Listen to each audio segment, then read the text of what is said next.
और वहीं बढ़ेंगे उत्तराखंड की खबर की ओर, जहां पर दिवंगत सीडीएस जनरल विपिन रावत के छोटे भाई कर्नल विजय रावत बीजेपी में शामिल हो सकते हैं। और उन्होंने उत्तराखंड के मुख्यमंत्री पुष्कर सिंह धामी से दिल्ली में मुलाकात भी की है। और वहीं सूत्र के मुताबिक कुछ दिनों में देहरादून में आधिकारिक तौर पर वो बीजेपी में शामिल होंगे। और इसके अलावा आपको बता दें कि उत्तराखंड में अगले महीने 14 फरवरी को विधानसभा चुनाव के लिए वोटिंग होनी है और 10 मार्च को चुनाव के नतीजे आएंगे। और वहीं रावत ने कहा भी कि मैं बीजेपी के लिए काम करना चाहता हूं। वो बोले कि हमारे परिवार की विचारधारा बीजेपी से मिलती है और अगर बीजेपी कहेगी तो चुनाव भी लड़ूंगा। और वहीं दिवंगत सीडीएस जनरल विपिन रावत के भाई कर्नल विजय रावत ने उत्तराखंड के मुख्यमंत्री पुष्कर सिंह धामी से दिल्ली में मुलाकात की और बुधवार को हुई इस मुलाकात के बाद राजनीतिक गलियारों में हलचल भी तेज हो गई है। और ये संभावना जताई जा रही है कि विजय रावत जल्द ही बीजेपी में शामिल हो सकते हैं।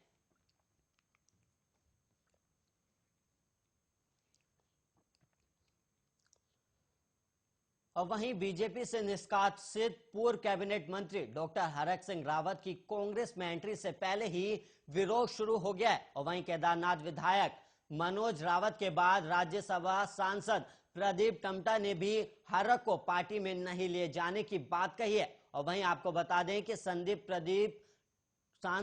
प्रदीप टम्टा ने कहा कि जो लोग आज हरक सिंह रावत को पार्टी में शामिल किए जाने की पैरवी कर रहे हैं, शायद वो साल 2016 की घटना को भूल गए जब षड्यंत्र के तहत लोकतंत्र की हत्या की गई थी। और इस साजिश के शामिल डॉक्टर हरक सिंह रावत ने 5 साल सरकार में रहकर कभी बीजेपी की गलत नीतियों की आलोचना नहीं की, लेकिन अब जब उन्हें पार्टी ने निकाल दिया है तब उन्हें फिर कांग्रेस से याद आ रही है। और वो जानते हैं कि इस बार राज्य में कांग्रेस की सरकार बनने जा रही, इसलिए कांग्रेस पार्टी का रुख करना चाहते हैं और हम जनता को क्या जवाब देंगे। और वहीं टम्टा ने आगे कहा कि उनका व्यक्तिगत मत है कि ऐसे दल बदलू लोगों को पार्टी से दूर रखा जाना चाहिए। और उन्होंने ये भी कहा कि वो व्यक्तिगत रूप से इस तरह की जोड़ तोड़ में विश्वास नहीं करते और बावजूद इसके अगर शीर्ष नेतृत्व हरक सिंह को पार्टी में लेने का निर्णय लेता है तो हम पार्टी से बाहर नहीं जाएंगे। और पार्टी को भी निर्णय लेते समय 2016 में हुए अपराध का संज्ञान लेना चाहिए और माफी मांग लेने भर से कुछ नहीं हो जाता। और इसकी क्या गारंटी है कि हरक सिंह जो पहले किया है उन्होंने वो फिर से नहीं दोहराएंगे।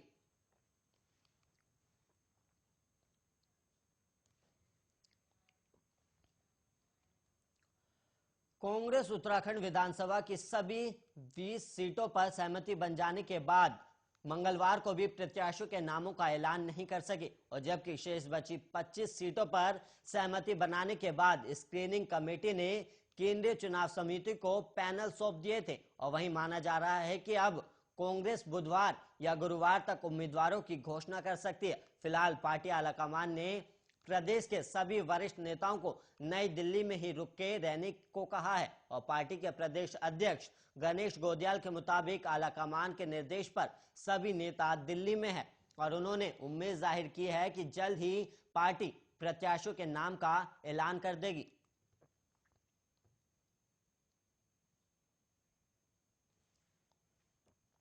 वहीं पश्चिमी विक्षोभ के सक्रिय होने से मौसम का मिजाज एक बार फिर करवट ले रहा है और इसके चलते राज्य के विभिन्न क्षेत्रों में 21 से 23 जनवरी तक बारिश के साथ बर्फबारी के आसार हैं। और मौसम में आए बदलाव के चलते मंगलवार को चमोली समेत कई पर्वतीय इलाकों में बारिश के साथ बर्फबारी हुई है। और वहीं बुधवार को सुबह देहरादून में 10 बजे के बाद सूर्यदेव के दर्शन हुए, लेकिन बाद में मौसम फिर खराब हो गया और इसी प्रकार मैदानी इलाकों में कोहरा और बादल छाए रहे। और चमोली जिले सहित रुद्रप्रयाग के ऊंचाई वाले इलाकों में बर्फबारी भी हुई है और राज्य भर में कड़ाके की सर्दी भी है। और मौसम विज्ञान केंद्र के निदेशक और वरिष्ठ मौसम विज्ञानी विक्रम सिंह के मुताबिक 21 जनवरी से एक बार फिर से पूरे राज्य में पश्चिमी विक्षोभ के सक्रिय होने की संभावना है और इसके चलते 21 से लेकर 23 जनवरी तक मैदानी क्षेत्रों में राजधानी देहरादून समेत तमाम जिलों में झमाझम बारिश भी हो सकती है। और वहीं कुमाऊं और गढ़वाल के पर्वतीय इलाकों में बारिश के साथ जोरदार बर्फबारी के आसार हैं। पश्चिमी विक्षोभ 21 से लेकर 23 जनवरी शाम तक सक्रिय रहेगा और फिलहाल राज्य के पर्वतीय इलाकों में बर्फबारी और बारिश स्थानीय हवाओं के दबाव के चलते हो रही है।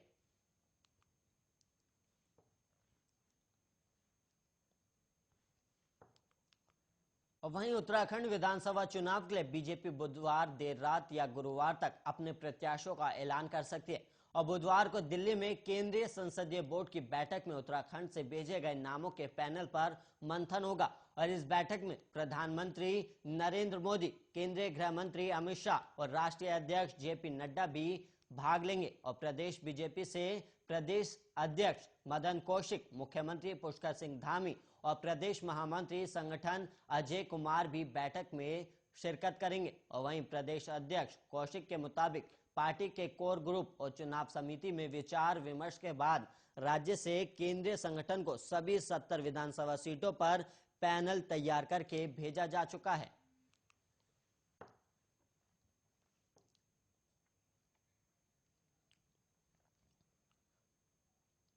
अब वहीं एक दिन की मामूली राहत के बाद उत्तराखंड में फिर कोरोना ने रफ्तार पकड़ ली है और मंगलवार को राज्य में कोरोना के 4,482 नए मामले सामने आए और जबकि 6 मरीजों की मौत हुई है और देहरादून मेडिकल कॉलेज चिकित्सालय में 3 और महंत इंदिरेश अस्पताल, एम्स ऋषिकेश और विनय विशाल हेल्थ केयर रुड़की में एक एक मरीज की मौत हुई है और वहीं कोरोना संक्रमण का दर बढ़कर 13.50% तक पहुंच गया है और कोरोना के 1,865 मरीज स्वस्थ भी हुए और वहीं स्वास्थ्य विभाग के अनुसार निजी और सरकारी लैब से 33,158 सैंपल जांच रिपोर्ट प्राप्त हुई। इनमें से 28,716 सैंपल की रिपोर्ट नेगेटिव आई है और देहरादून में सबसे अधिक 1,637 लोग संक्रमित मिले और इसके अलावा नैनीताल में 644, हरिद्वार में 582, उधम सिंह नगर में 358, पौड़ी में 270, अल्मोड़ा में 207, चमोली में 202,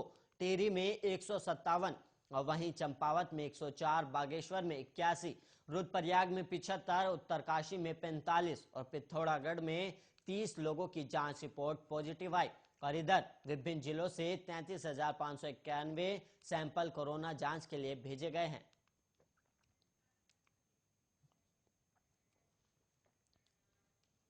और वहीं हरक सिंह रावत को निष्कासित करने के बाद बीजेपी ने कांग्रेस को झटका दिया है और महिला कांग्रेस प्रदेश अध्यक्ष सरिता आर्य ने सोमवार को बीजेपी का दामन थाम लिया और उनके साथ महिला कांग्रेस की कथित उपाध्यक्ष रेखा बोरा गुप्ता और सचिव वंदना गुप्ता भी बीजेपी में शामिल हो गई और उधर कांग्रेस ने सरिता आर्य को पार्टी विरोधी गतिविधियों के आरोप में 6 साल के लिए निष्कासित कर दिया और बीते हफ्ते सरिता आर्य ने कांग्रेस में बगावती तेवर दिखाए थे और उनका कहना था कि यूपी की तर्ज पर उत्तराखंड कांग्रेस को भी कम से कम 40 महिलाओं को विधानसभा चुनाव का टिकट देना चाहिए और उन्होंने बीते हफ्ते मीडिया के सामने ये भी कहा था कि अगर बीजेपी टिकट देगी तो वो उसमें चली जाएंगी और सोमवार को अचानक सरिता आर्य बीजेपी के प्रदेश कार्यालय पहुंची और यहां मुख्यमंत्री पुष्कर सिंह धामी और बीजेपी प्रदेश अध्यक्ष मदन कौशिक ने उन्हें पार्टी की सदस्यता दिलाई और इस मौके पर उन्होंने कहा कि वो किसी शर्त पर बीजेपी में नहीं आई है और पार्टी जो भी निर्णय लेगी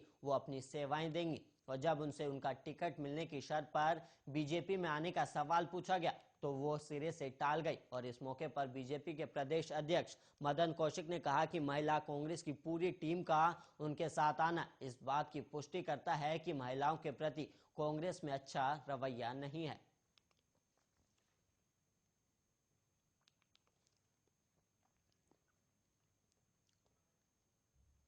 जिला अस्पताल गोपेश्वर की ओपीडी में पर्ची काटने वाले पंजीकरण करने वाला स्वास्थ्य कर्मी की कोरोना रिपोर्ट पॉजिटिव निकलने पर स्वास्थ्य जांच के लिए पहुंचे लोगों में हड़कंप मच गया और स्वास्थ्य कर्मी सुबह से करीब 200 लोगों की पर्चा काट चुका था और रिपोर्ट पॉजिटिव मिलने के बाद अस्पताल प्रशासन की ओर से ओपीडी को खाली करवाया गया और सीएमओ डॉक्टर एसपी कुडियाल ने बताया कि मंगलवार को सभी अस्पताल कर्मियों की सैंपलिंग की जाएगी और वहीं सोमवार को विभिन्न गांवों से ग्रामीण स्वास्थ्य जांच के लिए जिला अस्पताल पहुंचे थे और अस्पताल की ओपीडी में पर्ची बनाने वाले स्वास्थ्य कर्मी की तबीयत बिगड़ने पर उसकी कोरोना की एंटीजन जांच की गई जिसमें उसकी रिपोर्ट पॉजिटिव आई और जबकि इससे पहले वो करीब 200 तक पर्चियां बना चुका था और कर्मी की रिपोर्ट पॉजिटिव आने की सूचना पर ओपीडी में मौजूद लोग एक एक कर खिसकने लगे और अस्पताल प्रशासन ने भी लोगों को एहतियात बरतने और शारीरिक दूरी बनाए रखने की हिदायत दी थी। और वहीं सीएमओ ने बताया कि पर्ची काटने के लिए दूसरे कर्मी की व्यवस्था की गई है।